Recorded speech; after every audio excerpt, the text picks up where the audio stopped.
सखाची अवस्था पाहून पुरुषोत्तम अघोरी आणि प्रभाकरच्या चेहऱ्यावर स्मित झळकले. इतकं सारं सोनं पाहून सखा अवाक झाला.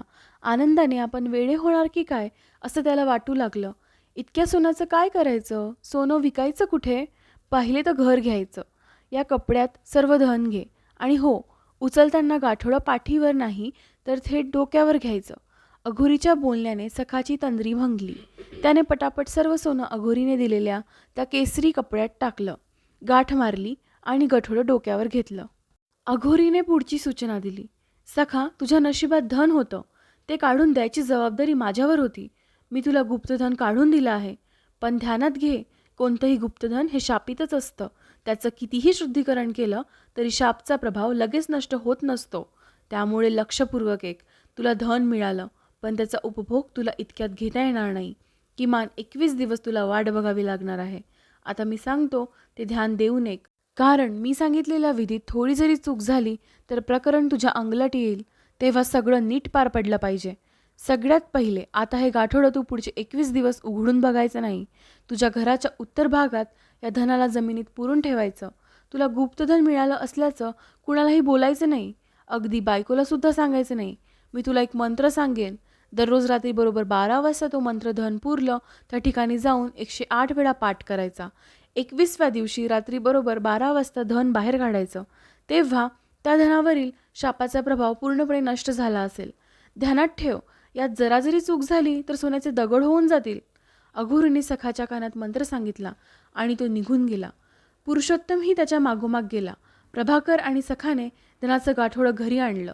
रात्रीच घराच्या उत्तर दिशेला गड्डा खोदून त्यात धन पुरून टाकलं. 21 दिवसांनी धनाचे वाटे करायचे ठरवून दोघेही आपापल्या घरी गेले. जे झालं ते एवढा झटपट झालं की सखाला विचारसुद्धा करता आला नाही. तो घरात बसून आता विचार करू लागला. रात्रीचा प्रसंग त्याला आठवत होता, पण त्यातील बऱ्याच बाबी विस्मृतीत गेल्या होत्या. ज्या अघोरीने त्याला सोनं काढून दिलं त्याचा चेहरा कितीही प्रयत्न केला तरी त्याला आठवत नव्हता. पुरुषोत्तमच्या बाबतीतही असंच काहीसं त्याला जाणवत होतं. आपण धन काढलं, पण ते नेमकं किती होतं याची जेव्हा तो कल्पना करायला गेला तेव्हा त्याला जाणवलं की त्याला काहीच आठवत नाहीये. सखाने शेवटी विचार करणे सोडून दिले. जाऊ द्या, जितकं आहे तितकं 21 दिवसानंतर कळणारच आहे. आताच कशाला त्याचा विचार करायचा. पुढच्या 21 दिवसात सखाचं पूर्ण आयुष्य बदलून गेलं. दररोज रात्री तो धनाच्या जागी जाऊन अघोरीने सांगितलेल्या मंत्राचा जाप करायचा आणि दिवसभर सोन्याचं काय करायचं याची स्वप्न रंगवत बसायचा.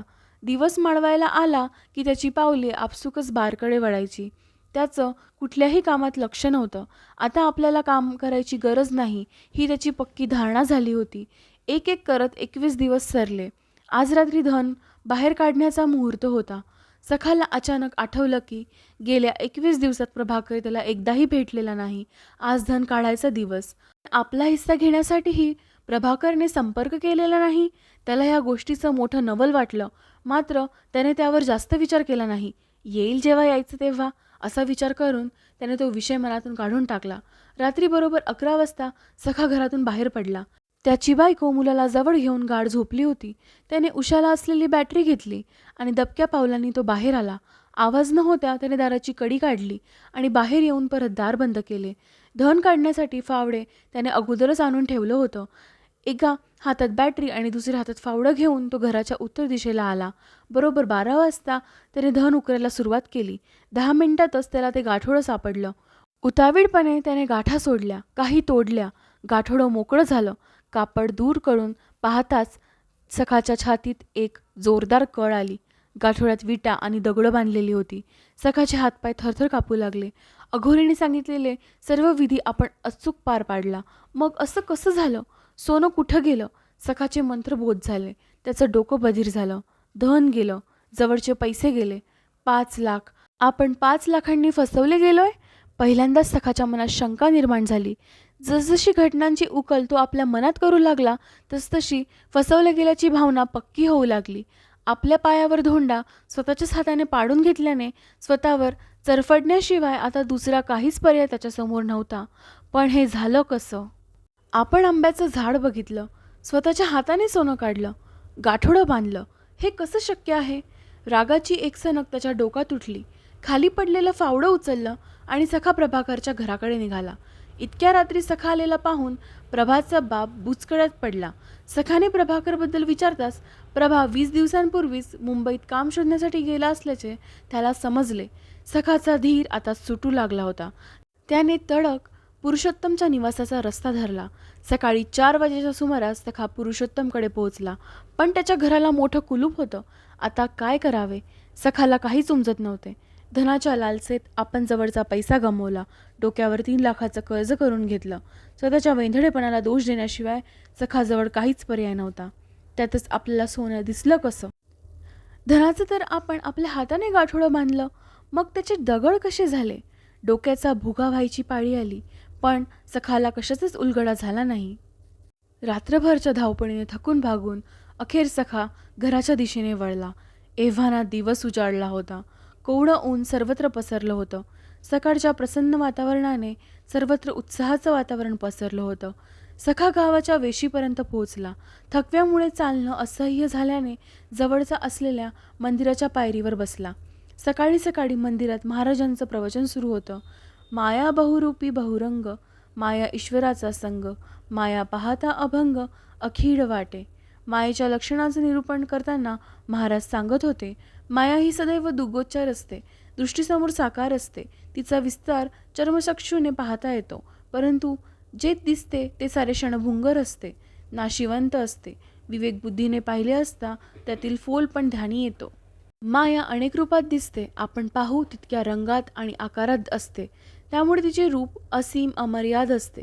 कल्पनेची भरारी जितकी जाईल तेथवर मायेचा विस्तार असतो, कारण माया म्हणजेच एक कल्पना, माया म्हणजेच नजरबंदीचा खेळ.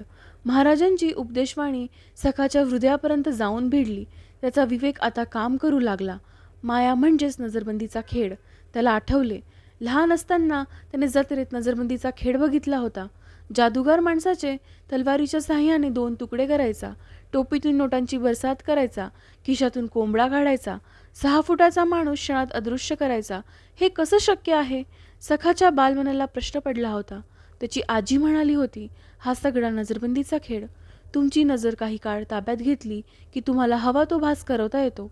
विज्ञान त्याला संमोहन म्हणते. सखाच्या डोक्यात प्रकाश पडला. त्याचे डोळे खाडकन उघडले. दारूच्या अंमलात अघोरीने आपल्याला नजरबंदीचा खेळच दाखवला. गुप्तधन, आंब्याचे झाड, सोन्याच्या गिन्या, सगळं खोटं, नुसता भास. प्रभाकर, पुरुषोत्तम, अघोरी यांनी आपल्याला कसं फसवलं हे सख्याच्या ध्यानी आलं. आधीच निराशेने ग्रासलेले त्याचे मन प्रश्नातापाच्या आगीत होरपळून गेलं. तर पडतात तसंच हे गुप्तधनाचं स्वप्न पडलं.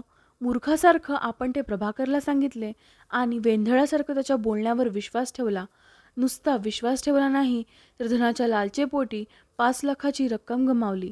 5 लाखाची आठवण होताच सखाच्या छातीत कळ उठली.